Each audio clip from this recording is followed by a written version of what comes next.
Okay. This is James Luchini, and James is running for one of two seats on the Cloverdale City Council, and I'm Nina Hanchett, and I'll be asking some questions. And it'll probably be about 15 minutes, but if, give or take, it's fine. No, Okay. I won't put the stop sign up like tonight. There'll be a stop sign tonight. Okay, so the first question, tell me about your background. So my name is James Luchini, and my background is I'm a native Californian. I was born and raised in the Bay Area, in the East Bay, and I've spent the last 20 plus years in business management, and most of that in the winery business, doing winery operations and hospitality management and those type of things. So I have a background in retail as well in the years before I came into the wine business. Wonderful. That's a pretty diverse background. And when did you come to Cloverdale? I came to Cloverdale in March of 2010. I've been in the area since 2006, working with Francis Ford Coppola Winery in Geyserville, and I made the switch to Cloverdale in 2010. Excited to be so close to work. Yeah, isn't it great? You really just roll down the hill or up the hill, up and down the hill. Okay, that's great. So why are you seeking a seat on the City Council? I'm seeking a seat on the City Council because a few reasons. The first being that I'm excited about this beautiful city that we live in and the dynamic people that live here from all walks of life. There are over 60 employees that work for my company that live here in town. And well, there's your voting block. Right, I hope. And it's just important that we keep the city on a path to success. It's not only something for me personally, but for the community and the folks that I work with. I'd love to see the city just continue to grow and thrive. Mm-hmm. That's great. Okay. Follow-up question, what makes you a good candidate for this City Council? I think one of the things which some people might think is not a good reason, but I think is a great reason, is that I don't have a lot of history with the happenings of the city or with the council itself. I've been attending city council meetings and gaining knowledge that way, getting the weekly reports from Paul Kaler, but I think that I bring with me a fresh perspective on the way things can operate. I work in an environment currently with where I work for Coppola that we thrive in a creative environment where we think outside the box. This is how it's been done forever, but let's change the way things are done to get a better result. And so that's really, I feel, I kind of bring that piece to the table, that kind of creative, out of the box. I know this is the way it's been done, but how could we do it better? Kind of a fresh perspective and yes. Wonderful. What two areas do you think that you can make a real impact on the council? I think two areas that I feel I can make an impact are one, in the cooperation of the council and the city with businesses that are existing in town as well as new businesses that look to come to town. I'm on the board of directors of the Chamber of Commerce currently. I was appointed to the Sonoma County Tourism Bureau and have served on that board for over 5 years and was instrumental with some programs like bringing Sonoma County to Super Bowl 50. And so I think that I look to kind of, one, market and kind of promote Cloverdale as a destination, because nothing will help us more than tax dollars through sales and local businesses. And on the local business front, working with the local business folks to promote and grow their businesses, and at the same time attracting new business to town. Excellent. So economic development, that's sort of like one of those terms that means a lot of different things yes. to a lot of different people. And so how would you apply, what does economic development mean to you, and in specifically in relation to the city of Cloverdale?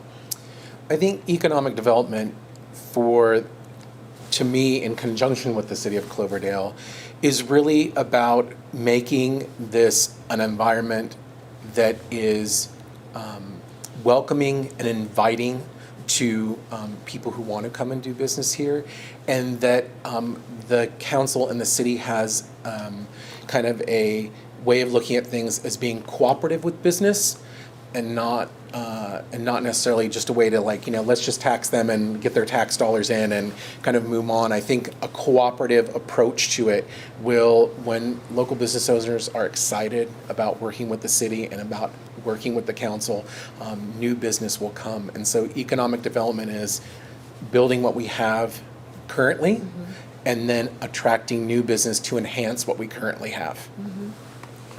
Yeah, that's an important criteria in my mind. How do you plan to keep your constituents informed?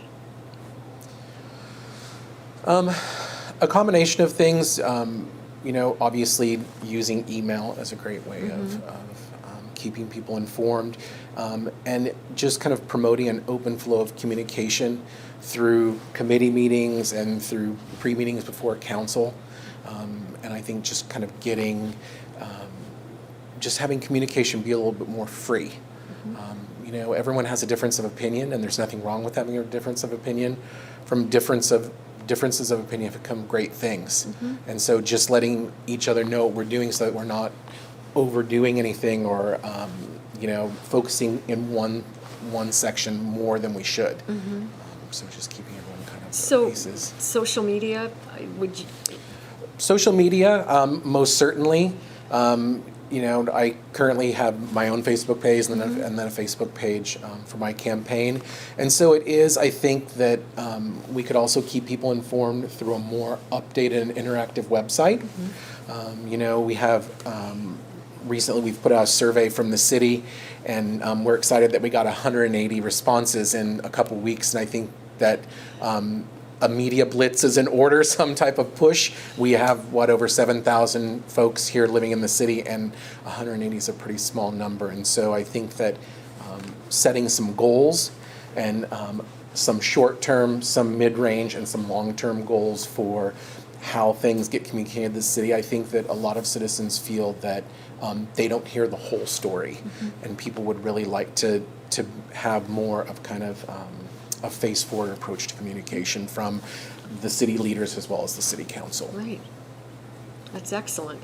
So the next question is sort of a catch-all. It's what people that don't know you, that haven't had a chance to talk to you about what you hope to accomplish, what would you like to share with those people as to who you are and what you're going to do and to what degree you're going to do them? I know that's a lot. In 25 words or less. In 25 words or less, perfect. I'm kidding. I think what people should know about me is that I bring with me the ability to collaborate. Working in the business environment that I do, collaboration is key to all of our success. Working with people not only within your own business or the confines of what you do on a daily basis, but building relationships outside of the business parameter with local government agencies and other organizations that could work to help promote. So I think that's the first piece, is that I really feel like collaboration is the key. I feel like people being able to touch you as a city council member or feel that you hear what they're saying is something that I strive for. I also look to help the city create a more service-friendly environment in their interactions with the public. Things like being closed on Friday, and people feel like they can't reach out and get what they need, the services they need from the city. And so that's one of my places where I'd really like to focus and dig in and see what organizationally we can do to really help people feel like the city cares, because I think the city does care. Right. The council members all are in love with this town and in love with this city, and so it's just, just changing it up a little bit, switching up how we do things. And so that's kind of my mode of operation. That's the way I kind of like to approach things. Everything is based, we're all humans, and we all have basic emotional needs and basic ideas that we work towards, and so it's just focusing in on those. Recently I was in a seminar and someone said, empathy is the key to great service. Understanding what somebody wants and what drives them. And so I was like, wow, that is the truthful of it all. Empathy is what creates this bond. That's great. Well, best wishes on your on your election you. campaign, and we'll see you tonight. Yes, thank you so much. You're welcome. Thanks, James.